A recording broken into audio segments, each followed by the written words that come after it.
Welcome children, in the next session today we'll be discussing about the hormones other than sex hormones. In the yesterday's class हमने आपको उस वक्त इस चीज से बावर किया कि development of secondary sexual characters जो है it's under the control of hormones.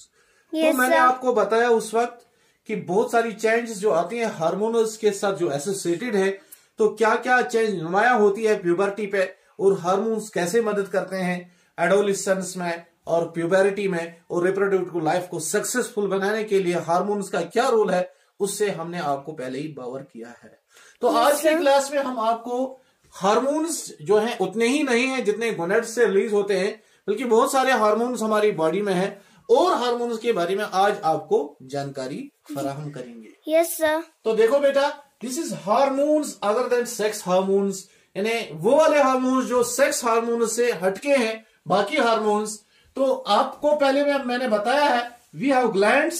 Yes sir. और ग्लैंड्स जो है ये गुदूद जो है यही रिस्पॉन्सिबल है फॉर रिलीज ऑफ हार्मोन्स। इन्हीं से हार्मोन्स निकलते हैं। हार्मोन्स क्या है? They are chemical messengers. ये कीमियाई मादा है जो किसी काम के होने के लिए जरूरी है। इसी में वो नेसेसरी इंस्ट्रक्शन है कि काम कैसे होना है, क्या होना है। Yes sir. So gonads are the primary source where from the hormones are release. हमारे पास गोनेड्स से जो ये ग्लैंड से जो हार्मोन्स निकलते हैं, yes, तो हमारे पास दो टाइप के ग्लैंड्स हैं, एंडोक्राइन ग्लैंड्स और exocrine glands. Yes sir. Endocrine and exocrine. Endocrine glands are also called as ductless glands. Ductless क्यों कहा जाता है इनको? इसलिए कि इनकी सिक्रीशन जो है, यानी जो हार्मोन्स इन गुदूदों से निकलती है, that is directly poured into the blood. वो सीधा ब्लड स्ट्रीम में चला जाता है, आपकी ब्लड वेसल्स में चला जाता है और ब्लड वेसल से होते हुए वो कहां पहुंचते हैं? शाबाश, हाँ, वेरी नाइस। कहां? टारगेट साइट पे। Good. Target site. Yes sir. तो टारगेट साइट पे पहुंच के ही फिर ये एक्शन करते हैं। yes, तो एंडोक्राइन ग्लैंड्स को इसीलिए डक्टलेस कहते हैं, बिकॉज इनके डक्ट्स नहीं है, इनकी सिक्रीशन डायरेक्ट ब्लड वेसल्स में जाती है और खून के साथ मिलकर टारगेट साइट पे पहुंचती है। अब यही और एक्सोक्राइन जो है उनकी सिक्रीशन जो है that does not go into the blood, वो खून के साथ जाके नहीं मिलता है, उसका तरीका अलग है। तो आपको हम यहां ये बताते हैं, आज एंडोक्राइन ग्लैंड्स के हवाले से हम और कुछ हार्मोन्स के बारे में पढ़ेंगे। yes, गोनेड्स का मैंने बताया है, गोनेड्स में हमारे मेल गोनेड्स टेस्टिस हैं और फीमेल गोनेड्स है ओवरीज। Yes sir. और टेस्टिस से जो हार्मोन रिलीज होता है दैट्स कॉल्ड टेस्टोस्टेरोन, और ओवरीज से जो रिलीज होता है दैट्स कॉल्ड एस्ट्रोजन। ये मैंने आपको पहले ही कहा है। टेस्टोस्टेरोन जो है it is responsible for male secondary sexual characters के डेवलपमेंट होने के लिए टेस्टोस्टेरोन का ही काम है। इसी से स्पर्म बनता है, मेल गैमीट्स बनते हैं। और एस्ट्रोजन जो है मैंने पहले भी बताया है, it is responsible for the formation of ova, female gametes को बनने के लिए, और ये मेल गैमीट्स स्पर्म और ऊआ। अब मसला है स्पर्मेटोजेनेसिस जब होती है, it is under the control of testosterone hormone. Testosterone की वजह से होती है स्पर्मेटोजेनेसिस यानी स्पर्म फॉर्मेशन, और oogenesis होती है एस्ट्रोजन की वजह से। ये इस हार्मोन से जो ओवरी से रिलीज होता है तब जाके हुआ बनता है। अब मैंने आपको थोड़ा सा बताया था, और एक गिद्दा है हमारी ब्रेन की जड़ में, हमारे दिमाग की जड़ में एक और गिद्दा है, एक और शय है और एक गुदूद है जिसका नाम है पिट्यूटरी ग्लैंड, जिसको मैंने आपको पिछली क्लास में कहा था बेटा कि ये मास्टर ग्लैंड कहलाता है। Yes sir.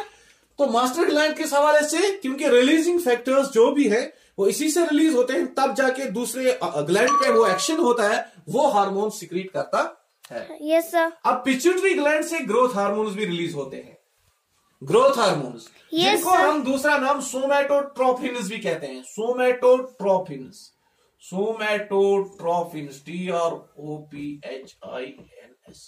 सोमैटोट्रोफिन्स या ह्यूमन ग्रोथ हार्मोन्स। ये पिट्यूटरी ग्लैंड से रिलीज होते हैं। पिट्यूटरी ग्लैंड से। अब यहाँ पे हमारा और एक ग्लैंड है which is called as thyroid gland. Thyroid gland जो होता है नेक रीजन में होता है, नेक रीजन में होता है। तो नेक रीजन में जो थायराइड ग्लैंड है, यहाँ नेक रीजन में है, इससे एक हार्मोन रिलीज होता है which is called as thyroxine. जिसको क्या कहते हैं? थायरॉक्सिन। तो थायराइड ग्लैंड जब थायरॉक्सिन रिलीज करता है तब हमारा ग्रोथ नॉर्मल होता है। अगर थायराइड ग्लैंड की सिक्रीशन यानी हार्मोन इसका थायरॉक्सिन कम मिकदार में ये अगर इसको प्रोड्यूस करेगा तो बीमारी पैदा होती है which is called as goitre, और we can call it cretinism, या इसका दूसरा नाम है क्रिटिनिज्म। यानी एक बीमारी लगती है थायरॉक्सिन की कमी की वजह से, थायराइड ग्लैंड जब सिक्रीशन कम करता है तो बीमारी लगती है जिसको ग्वाइटर कहा जाता है, कि इंसान का कद, बच्चे का कद बिल्कुल शॉर्ट रहता है, स्टंट ग्रोथ हो जाता है, इसका कद बिल्कुल शॉर्ट रहता है, इसका ग्रोथ ठीक से नहीं हो पाता है, ये कुछ इसका ग्रोथ ये बिल्कुल थिन हो जाता है, क्रिटिनिज्म भी हम इसे कह देते हैं। Yes sir. हाँ, अगर इसकी हाइपर सिक्रीशन हो, अगर थायराइड ग्लैंड ये थायरॉक्सिन हार्मोन मोर कंसंट्रेशन में प्रोड्यूस करे, अगर इसकी हाइपर कंसंट्रेशन हो, हाइपर सेक्रीशन,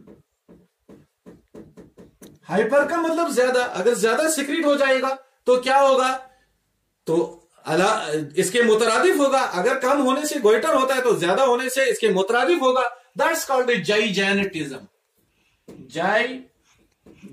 जाइजेनेटिज्म, इंसान देव हेकल हो जाता है, देव जैसा बन जाता है, बहुत बड़ा हो जाता है, बहुत मोटा हो जाता है, due to the hyper secretion of thyroxine की ज्यादा पैदाइश से। अगर थायरॉक्सिन की प्रोडक्शन कम हो जाए तो गोइटर होता है, ज्यादा हो जाए तो जाइजेनेटिज्म हो जाता है। ऐसे ही बेटा हमारे पास ऐसे एक और एंडोक्राइन ग्लैंड है जिसका नाम है पैनक्रियास। जिसका नाम क्या है? पैनक्रियास, लबलबा भी जिसे कहते हैं। यह पैनक्रियास भी दो किस्म के हार्मोन पैदा करता है, एक का नाम है इंसुलिन, एक का नाम क्या है? इंसुलिन, और दूसरे का नाम ग्लूकेगॉन, दूसरे का नाम ग्लूकेगॉन। इंसुलिन और ग्लूकेगॉन दो ऐसे हार्मोन्स हैं, इनकी बैलेंस हमारे जिस्म में बहुत जरूरी है।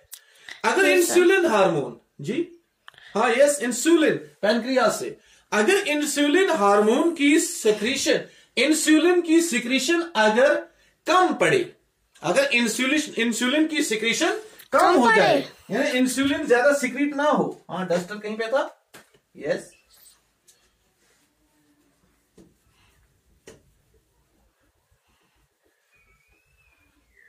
अगर इंसुलिन की सिक्रीशन कम हो जाए तो क्या होता है, एक बीमारी लगती है जिसका नाम है ज़ियाबतीज। ये ज़ियाबतीज यानी शुगर वाली बीमारी तब लगती है जब पैनक्रियास, एक एंडोक्राइन ग्लैंड, इंसुलिन हार्मोन कम मिकदार में प्रोड्यूस करता है, पैदा करता है। अगर इसकी मिकदार बढ़ जाती है तो क्या होगा, डायबिटीज बिल्कुल नहीं होगी, शुगर लेवल डाउन हो जाएगी। अब ये पैनक्रियास ग्लैंड जो है ये दो किस्म के हार्मोन पैदा करता है, एक इंसुलिन और ग्लूकेगॉन। इंसुलिन डायबिटीज की मुखालिफ है, ज्यादा शुगर बनने नहीं देता है ब्लड में, ग्लूकेगॉन शुगर बनाता है। अब इनका जब तनासुब रहता है, न शुगर लेवल अप होती है न डाउन होती है, तो हम ठीक रहते हैं। अगर ये कम हो जाए, किसी में इनमें से दो हार्मोनों में से एक की मिकदार कम ज्यादा हो जाए तो बीमारियां फूट पड़ती हैं। तो हम कहेंगे it disease are due to hormonal imbalances. ये वाली बीमारियां हार्मोनों की प्रोडक्शन की इम्बैलेंस नामुनासिब मिकदार की वजह से होती है। तो यहाँ पे हमारा और एक एंडोक्राइन ग्लैंड है विच इज कॉल्ड एड्रीनल। हम इसको सुप्रारीनल भी कहते हैं, जो आपकी किडनी के साथ होता है, किडनी के साथ। अब ये किडनी के ऊपर जो है एड्रीनल ग्लैंड, इसका काम है साल्ट बैलेंस करना। आपके खून में ये नमकियात जो है, साल्ट्स जो है, इनकी बैलेंस करना। अगर ये साल्ट ज्यादा हो जाए या कम हो जाए तो प्रॉब्लम होती है। अगर कम हो जाए तो नेचुरली आपका ब्लड प्रेशर लो हो जाएगा। गोया कि ब्लड प्रेशर के साथ एड्रीनल ग्लैंड का वास्ता है।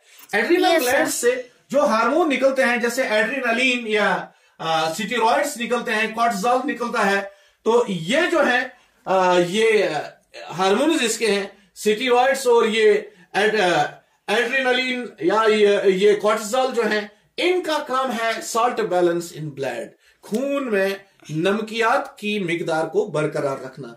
अगर इन नमकियात को, इन साल्ट्स की मिकदार में, इनके तनासुब में अप डाउन हो जाए, अगर कम हो जाए तो लो ब्लड प्रेशर हो जाता है, अगर साल्ट ज्यादा हो जाए तो हाई ब्लड प्रेशर हो जाता है। गोया कि एड्रीनल ग्लैंड के फंक्शन से हमारे खून के अंदर नमकियात की बैलेंस तनासुब में रहती है, मिकदार में रहती है, इसलिए ये एंडोक्राइन ग्लैंड भी, इसका फंक्शन भी बहुत महत्वपूर्ण है। तो गोया कि हम यहां से देख के आए, ये जो एंडोक्राइन ग्लैंड्स हैं, जैसे गोनेड्स हैं, पिट्यूटरी ग्लैंड है, थायराइड ग्लैंड है, पैनक्रियास है, एड्रीनल ग्लैंड है, इन सबों से हार्मोन्स रिलीज होते हैं और हर हार्मोन का अपना अलग अलग फंक्शन है और हर हार्मोन का होना, तनासुब में होना हमारी बॉडी में बहुत जरूरी है। इसके अलावा यह हार्मोन सिर्फ हमारी जिस्म इंसानों में ही नहीं होते हैं, बल्कि और एनिमल्स में भी ऐसे ही होते हैं। आपको मैं यहां पे बताऊं, आपने एक कैटरपिलर को देखा होगा। Yes sir. कैटरपिलर आपने देखा होगा। सिलिक वर्म, जो सेरिकल्चर वाले जो करते हैं, इसका सिलिक वर्म की रियरिंग करते हैं, ये क्या रेशम के कीड़े पालते हैं। अब ये कैटरपिलर लार्वा जो होता है, इसको मॉथ बनना होता है, एडल्ट मॉथ, एडल्ट मॉथ। अब एडल्ट मॉथ बनने के लिए इसको भी हार्मोन्स की जरूरत है, इसको भी हार्मोन्स की जरूरत है। आपने देखा होगा आपकी खेतों में जब सिंचाई होती है, तो उसके बाद जब पनीरे लगाने से पहले पहले आपकी खेतों में, पर्टिकुलरली रेनी सीजन में, आपने देखा होगा एक किस्म के कीड़े, टैडपोल, जिनकी शक्ल ऐसे होती है, जिन्हें हम टैडपोल कहते हैं। ये एक लार्वा है, टैडपोल लार्वा। अब ये टैडपोल लार्वा जो है, इसको भी आगे जाके क्या बनना है, एडल्ट फ्रॉग बनना है। क्या बनना है, एडल्ट फ्रॉग। अब कैटरपिलर का मॉथ बनना, टैडपोल का फ्रॉग बनना, इसमें भी अमल दखल है किनका, हार्मोन्स का। नाइस, गुड बेबीज, हार्मोन्स का। अब यहां पे क्या है, ये चेंज होना ड्यू टू द हार्मोन्स, इसको हम कहते हैं मेटामॉर्फोसिस, यानी change from larva to adult, change from larval stage to adult stage, larval stage से तब्दील होकर एडल्ट स्टेज में पहुंचना due to hormones, this is called metamorphosis. Yes sir. Metamorphosis, ये मेटामॉर्फोसिस जो है, ये तब जाके होती है, यानी लार्वा तब जाके एडल्ट में चेंज होता है जब इसको क्या होती है, हार्मोन, जब इसमें हार्मोन्स होते हैं। देखो बेटा, ये टैडपोल जो है, टैडपोल को लार्वा बनने के लिए इस पानी में जो हार्मोन होना चाहिए वो थायरॉक्सिन है। अगर इस पानी में थायरॉक्सिन ना हो, अगर इस पानी में थायरॉक्सिन ना हो, आयोडीन ना हो, थायरॉक्सिन की प्रोडक्शन ना हो, जब नहीं होगी प्रोडक्शन, इस आयोडीन की वजह से थायरॉक्सिन ना बने, तो ये एडल्ट जो, ये लार्वा जो है, ये एडल्ट में कन्वर्ट नहीं हो सकता। अब इसको कन्वर्ट होने के लिए थायरॉक्सिन हार्मोन की जरूरत है, और थायरॉक्सिन हार्मोन किससे बनता है, थायराइड ग्लैंड से। बोला कि ये चेंज जो है from larval to adult stage is brought about by thyroxine hormone which is produced by thyroid gland. Thyroid gland is an endocrine gland, thyroid gland एक एंडोक्राइन ग्लैंड है, उससे थायरॉक्सिन हार्मोन रिलीज होता है। Thyroxine क्या करता है, tadpole को convert करता है इनटू एडल्ट। हाँ, अगर आप ऐसा पानी रखोगे, ऐसा water where there is no iodine, जिसमें आयोडीन की कमी हो और जिसमें थायरॉक्सिन फिर ना बने, थायरॉक्सिन ना बने आयोडीन की कमी की वजह से, वहां टैडपोल जो है वो एडल्ट में कन्वर्ट नहीं हो सकता है, उसको एडल्ट नहीं बन पाएगा, वो टैडपोल ही रहेगा। हाँ, अगर इस पानी में आप आयोडीन की मिकदार को बढ़ाओगे, बढ़ाने के साथ इसमें फिर थायरॉक्सिन की प्रोडक्शन हो जाएगी, तो टैडपोल को इमीडिएटली लार्वल स्टेज से एडल्ट स्टेज में कन्वर्ट होना आसान हो जाएगा, और इसकी कन्वर्शन होगी due to the action of thyroxine hormone. इसको हम कहते हैं मेटामॉर्फोसिस, और इन हार्मोन्स को कहते हैं अब इंसेक्ट हार्मोन्स। गोया कि इंसानों के साथ साथ और जानवरों में भी हार्मोन्स का अमल दखल है, जो उनका मेटाबॉलिज्म कैरी करने के लिए बहुत जरूरी है। तो उम्मीद है आप लोगों ने गौर से सुन के इसको समझ पाए होंगे आप लोग। तो इंशाल्लाह नेक्स्ट सेशन में इस चैप्टर का जो लास्ट टॉपिक है, दैट्स रिप्रोडक्टिव हेल्थ, उसके बारे में बात होगी। Thank you.